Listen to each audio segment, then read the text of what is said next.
Hello.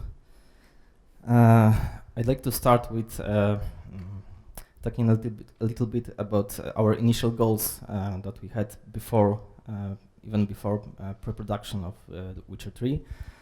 So we knew that the game is going to be huge, so we would have to provide enough content to fill that world. We knew that we'll have to do a lot of variations for individual things to limit the repetition, and we wanted to treat the sound in a systemic way, so that it would be mimicking the real world mechanisms. On top of this, we wanted to have ability to control the ambient sound on the fly for mixing purposes and for storytelling. Also, we knew that with very limited audio team in terms of number of people, the implementation should be straightforward, simple, and also based on the systems, the small systems, we would like to create the overall very complicated picture by stacking them together.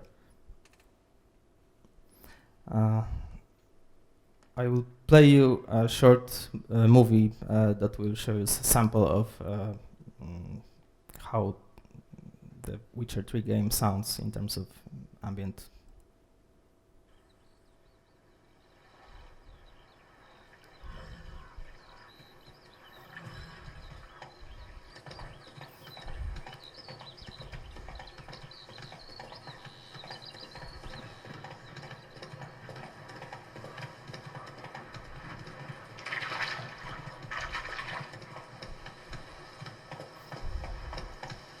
That's it, Roach.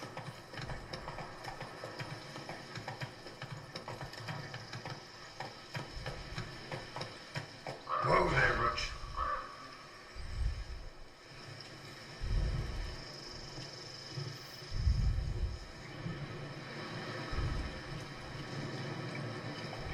Let's go.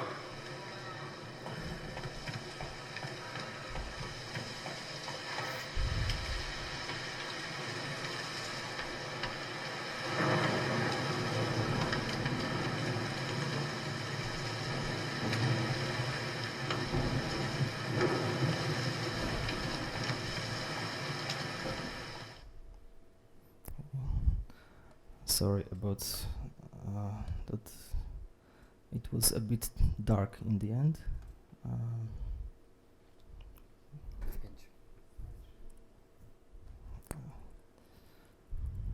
Sorry again.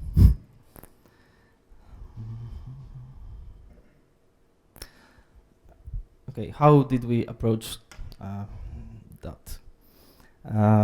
In the beginning, we created the global weather system. And by global, I mean that it's just present everywhere on the world, and it's playing it's basically playing all the time. This global weather system have the layers such as wind, rain, and thunder, and I will show you in Wwise how it's structured.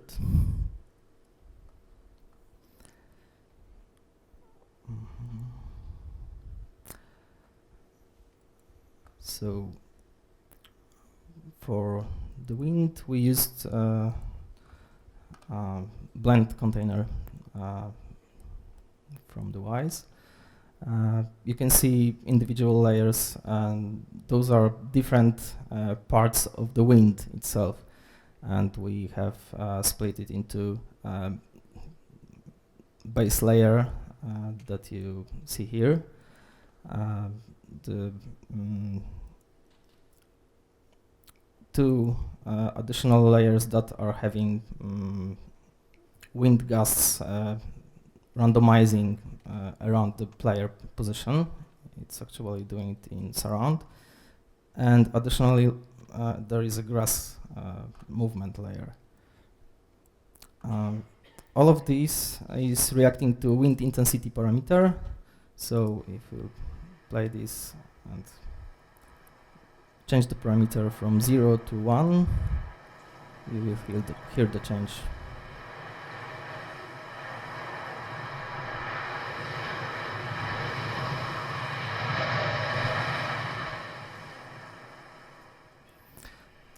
Those layers aren't just simple looped sounds. We are using random containers to basically give more variation to the overall sound, so that it's pretty much not identical at any time. We are using short samples of different duration that are just playing one after another with blends. So that is the wind. We have rain also. It has 3 layers.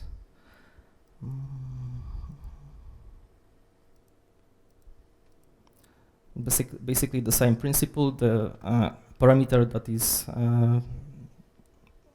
changing the intensity is different. It's called rain intensity.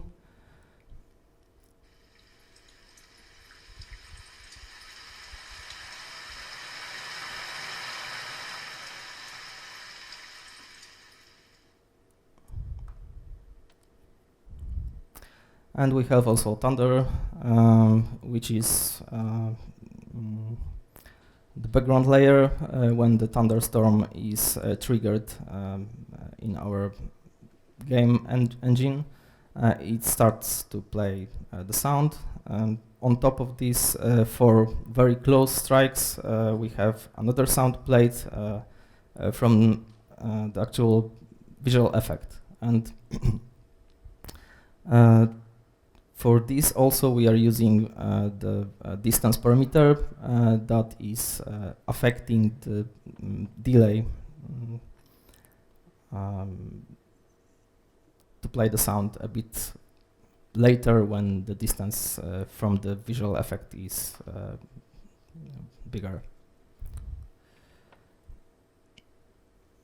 Okay, so now that we have our ambient playing for whole world, where do we want to override it and how? So basically we are doing it for all of the forests, all of the cities, courtyards, swamps, and any custom locations that are just needs different sound. And we are also using the RTPC feature in Wwise, so sending from our game engine, we would send the value, we would draw a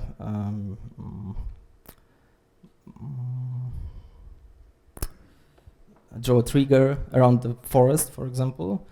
From that trigger, we will send value to Wwise that will mute the global weather sound, and on top of this, it will play its own sound. It's basically the wind in the forest. So that custom forest sound is also reacting to another parameter as well as on the wind intensity.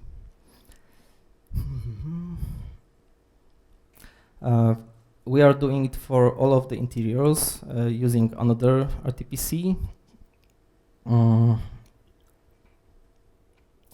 called Ambient, and this is cutting everything that is actually meant to be played only on exteriors.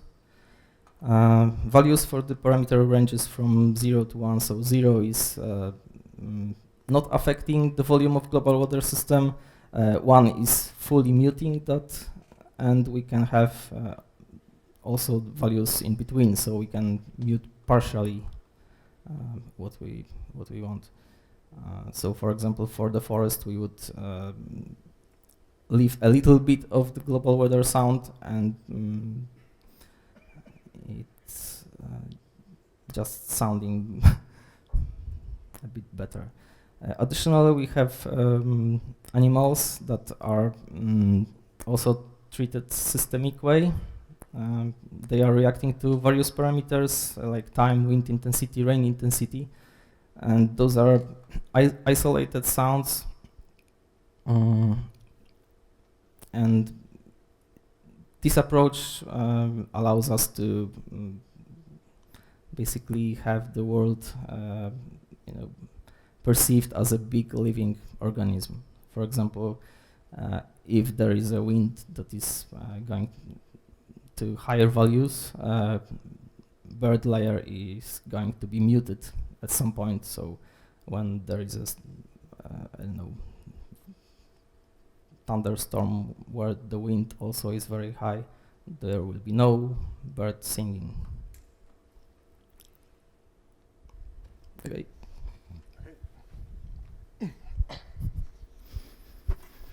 So we've heard how ambience is really important to The Witcher. We have this massive living world, and we really want it to feel alive.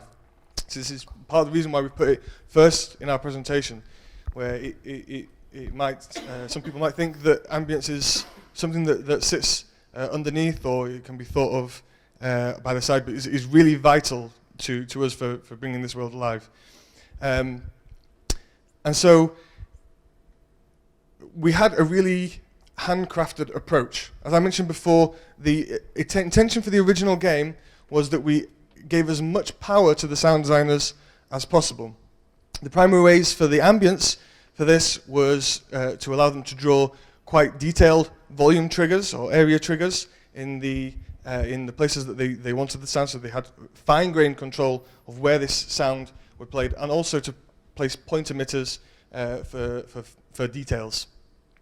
Everything in the world for this is set up by the sound designer, with the one exception of the Thunder system does have a code component triggering events. Everything else has to be set up. So you can imagine in a world as big as The Witcher, this is very labor intensive, but it does produce this great quality that we had at the end.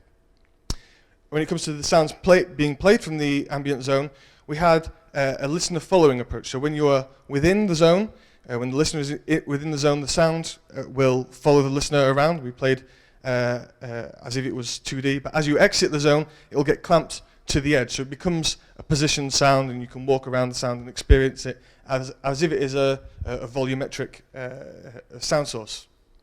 And we can also load all of the volume triggers and the point emitters on layers. So when we wanted something custom for a quest or from some special situation, we were able to bring in the ambient zones, bring in the point emitters at that point. And we can take a look at some of the volume triggers from Blood and Wine. You can get an idea for how many of these had to be placed around the world. Color coding is an option to try and make it a little bit easier to visualize what is happening in each zone. So this is set manually by the sound designers again, and you can see that the shapes which can be made are really very detailed. We're not limiting at all the sound designers in the way that they want to implement this ambience within the world.